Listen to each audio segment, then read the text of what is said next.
Welcome back to the Women in Engineering podcast. This is Stephanie Alexandric, your host. Today I am joined by Vicki Fecteau, who was the first female student to graduate from Western Engineering in 1966.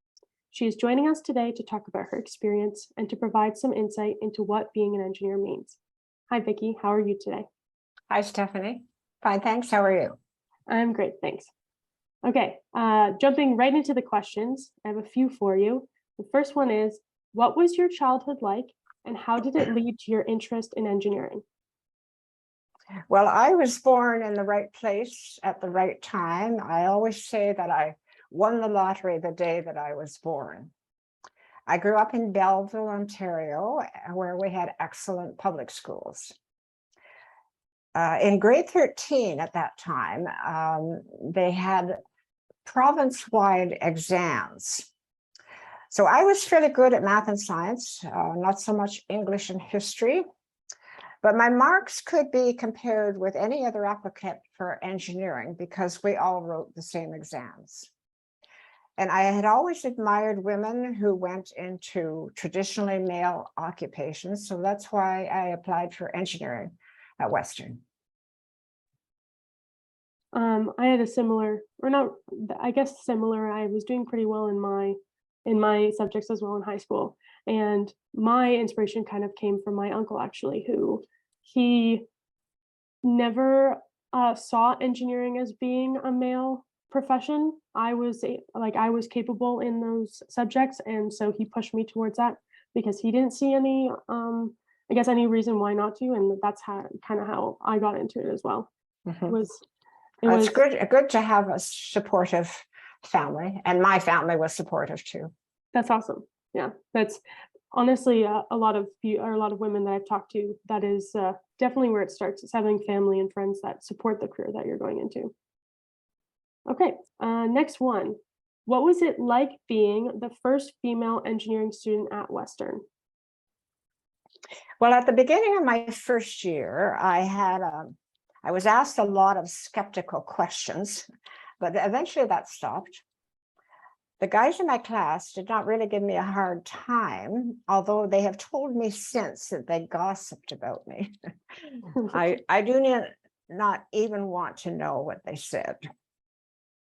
So after that, my life was pretty much like any other engineering student. A lot of late nights writing up lab reports using a slide rule. I hope anyone listening knows what that is. It has nothing to do with baseball. I don't even think I know. You don't know what a slide rule is? Oh dear. We use a word now. It was in those days there were not even simple calculators to do arithmetic.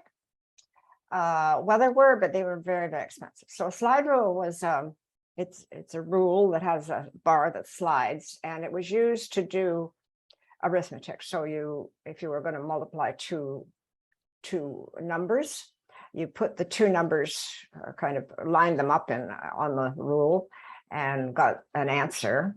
You had to keep the decimal place in mind because it didn't calculate the decimal place. But anyway, it was not hard to use, but it was so slow, especially with lab reports, and we have all these measurements that we took and have to go through them all and calculate using the slide rule. So anyway, yeah. And now I can like Google search an arithmetic expression and get an immediate answer. Right. Yeah. Yeah. So when we were in our fourth year, some of us used to go to the seats after class on Fridays. In those days, it was called the CPR Hotel. I think it was our class who named it the seats, actually. Oh my God. Anyway, in those days, they had a men's beverage room and a women's beverage room. Men could only go to the women's side if they sat at the same table as a woman. So there would be 7 or 8 of us crowded around one little table drinking 15-cent glasses of draft beer. Oh my goodness. So, and were you the only girl? Yes. Yeah. So they could only go there if they sat with me. So we had this little table that was about a foot in diameter. Oh my gosh. Anyway, I have remained friends with many of my classmates, especially the ones in the Toronto area. So in the end, I have to say my experience as the only woman in my class was a positive one. That's awesome. That's really great to hear. In regards to SEEPs, that is still a bar that is open in London and is habited by a lot of the engineering students, but we call it just the SEEPs. I didn't know that it was the hotel that you referred Yeah, to. it was a that you were CPR from. hotel in Wow. those days. Okay. Glad to hear that's it's still around and it's been kicking for a long time. All right. So continuing on your timeline, when you graduated, what were your next steps? And what was the experience like getting a job after graduation? Well, as I mentioned earlier, I was born at the right time. When I graduated in 1966, there were many job opportunities, and companies actually competed to hire engineering graduates. Oh, So wow. finding a job was not hard. Yeah.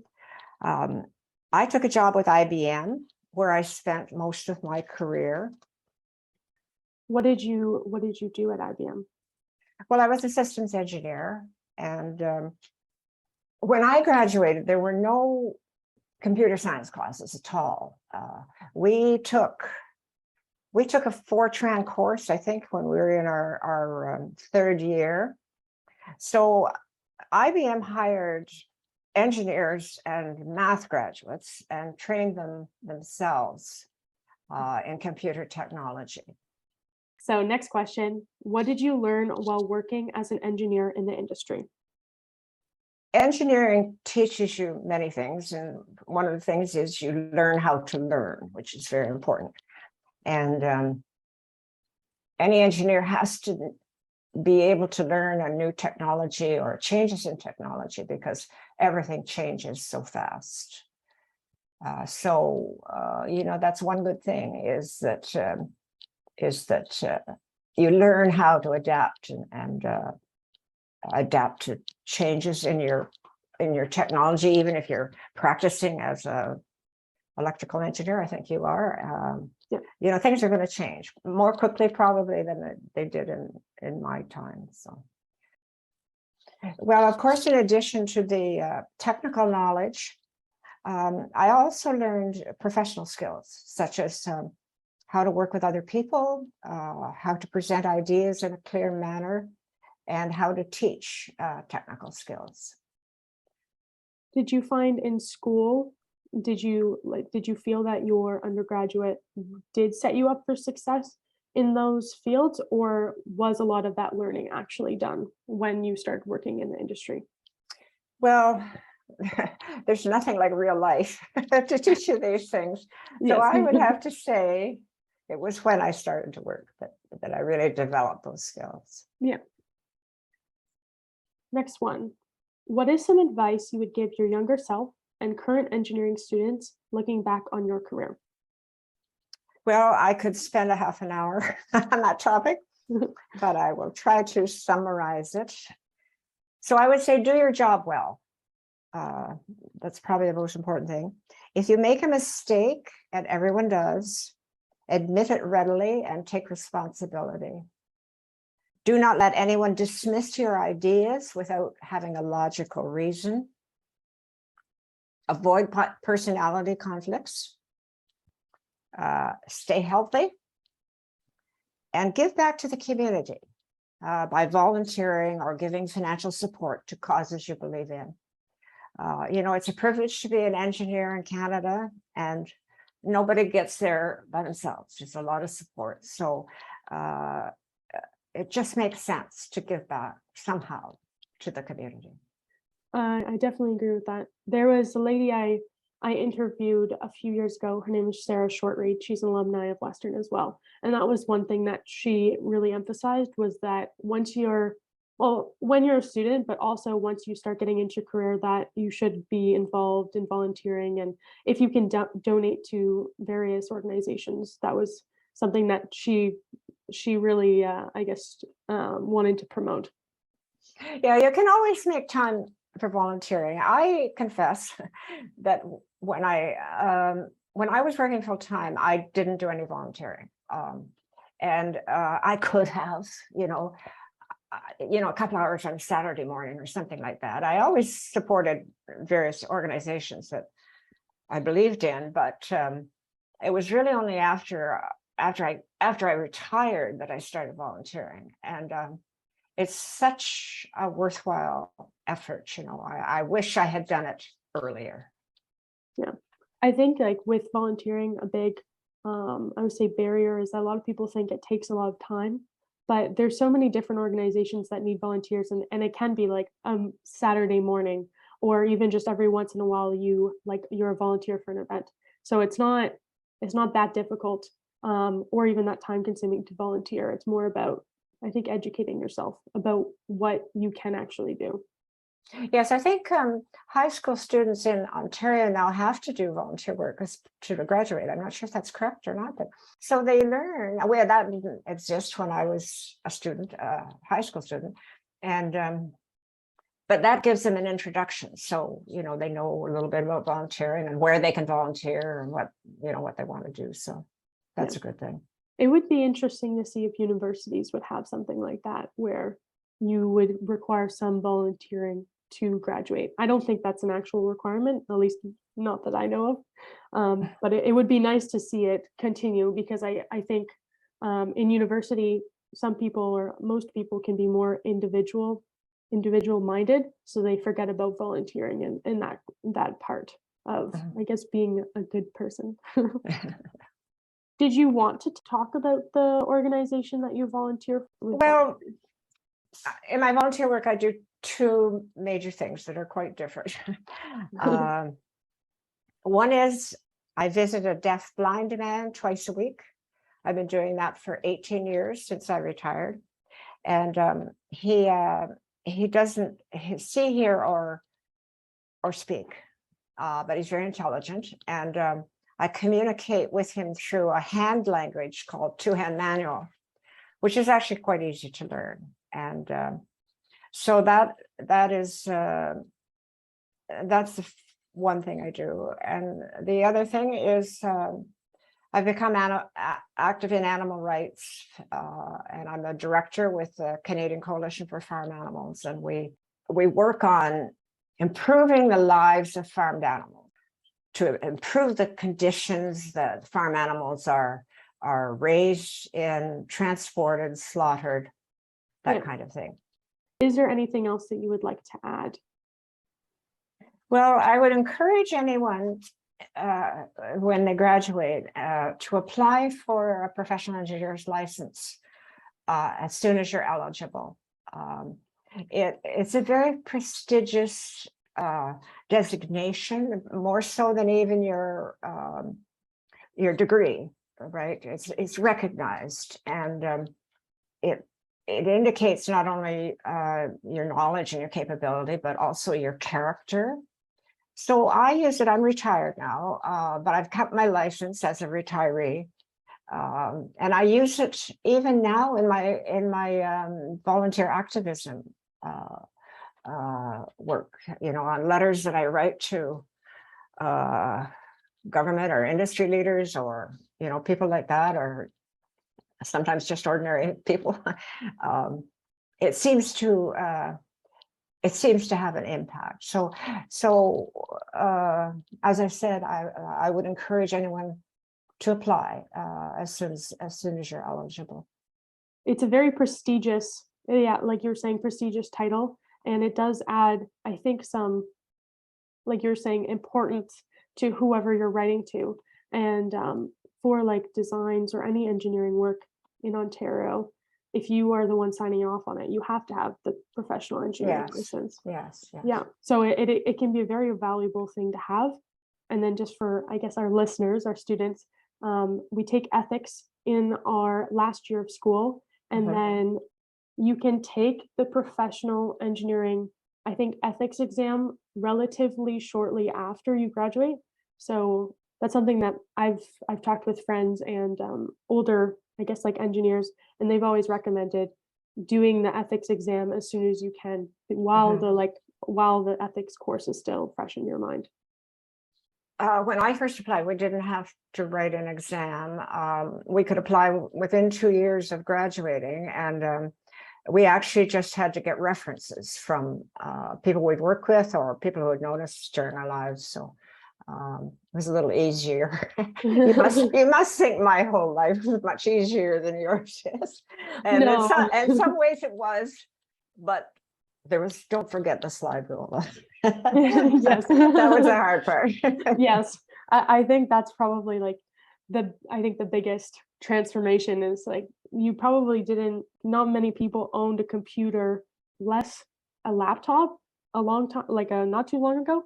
And now like I have a laptop, an iPad, and a cell phone, and I use all of them for like school and that kind of stuff. So it's crazy the technological advancement and what we actually can use in school now.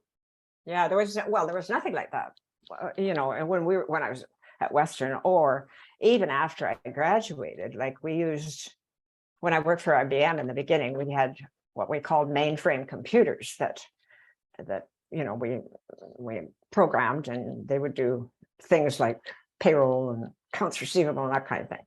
But there was nothing like an interactive computer like a PC is now. Yes, yeah. Is it in like a room? Like it's just a room full of computers? Yes. Yeah. It was always cold because they had to keep the computers cold. I spent many hours in a computer room waiting for something to finish, because in those days computers were slow. You sometimes had to wait, you know, 3 or 4 hours or maybe 8 hours for something to finish. And so that's how it was then. That's crazy. And yeah, I think we're sometimes we need to remember that our generation is very lucky because everything is almost at the like touch of our fingers. So it's a big comparison. Oh, about the PN license, we have to do, there's like an experience kind of record as well. So we do have to get our bosses that are professional engineers, or a coworker that is a professional engineer. So now it's an ethics exam, as well as that like reference of work experience, and that work experience has to, I believe that it's 4 years before you can actually get your license. So it has changed since when you would have gotten it, but not necessarily in a I guess bad way. Like the ethics exam is pretty important after we've had so many like engineering disasters, or I guess other engineering issues, that it's become significant enough that we now have an exam on it to make sure that we are capable of acting ethical. Yes, well, even now as a retired engineer, I have to go through, every time I renew my license, I have to go through an ethics module. It's not really an exam, but and I don't know if they take my license away if I didn't answer the questions right or not. But anyway, I don't know. I think it's just the entry. Well, hopefully it's just the entry into it. Yeah. It was really cool to actually find you, because I had just I guess the inception of this idea was I was looking at the women in engineering, like we have like statistics on our website that I don't even know who wrote them, but it talked about that the first female engineer, she graduated in 1966. And I actually went to the graduating class picture in Spencer Engineering Building, and that's how I found your name. Yeah, well, it was my maiden name then. Wheeler was my maiden name, so I guess you know that. Yeah, yes, don't worry, I found you. Yeah. So yeah, it's great to meet you. It was cool to go from like only knowing a year to actually meet the person that kind of started at Western for us. Some background, like we have like female engineering students now. It's not like, it's still, I believe it's about 20% of the classes, but I never feel like I'm alone in my classes. It's a bit different now, but in a good way, I think. Yeah. So I would like to say thank you to Vicki for giving us the time to get to know you better, and for all of your insight. With that, thank you to everyone for listening. Until next time, Western.